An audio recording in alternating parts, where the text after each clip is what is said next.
चक्राकारं महत्तेजः तन्मध्ये परमेश्वरी जगन्माता जीवधात्री नारायणी परमेश्वरी व्यूहतेजोमयी ब्रह्मानन्दिनी हरिसुन्दरी पाशाङ्कुशेक्षुकोदण्डपद्ममालालसत्करा दृष्टा त्वां मुमुहुर्देवाः प्रणेमुर्विगतज्वराः।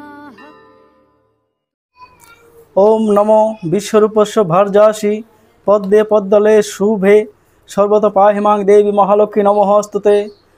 आज आश्विन मासेर शुक्लपक्ष पूर्णिमा तिथि तिथौ पूजा करी लक्ष्मी पूजा।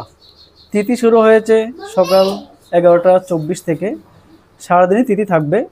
তিথি শেষ হবে আগামীকাল সকাল 9টার কিছু পরে। তো আজকের দিনের জন্য সব গৃহস্থরা অপেক্ষা করে থাকেন, সবাই নিজের বাড়ি ঘরে লক্ষ্মী পূজার আয়োজন করেন। তো আমি আশা করি মা লক্ষ্মী সবার জীবনের দুঃখ দুর্দশা দূর করুক এবং সবাই আনন্দে থাকুক। মায়ের কাছে কি প্রার্থনা করলেন আজকে? মায়ের কাছে এটাই প্রার্থনা করলাম যে মানুষের দুঃখ দুর্দশা মা দূর করুন, যাতে সবাই সুখে থাকুক, সবাই শান্তিতে থাকুক এবং সবার ঘরে আনন্দ সুখ সমৃদ্ধি প্রবেশ করুক। এটাই মায়ের কাছে আমার প্রার্থনা।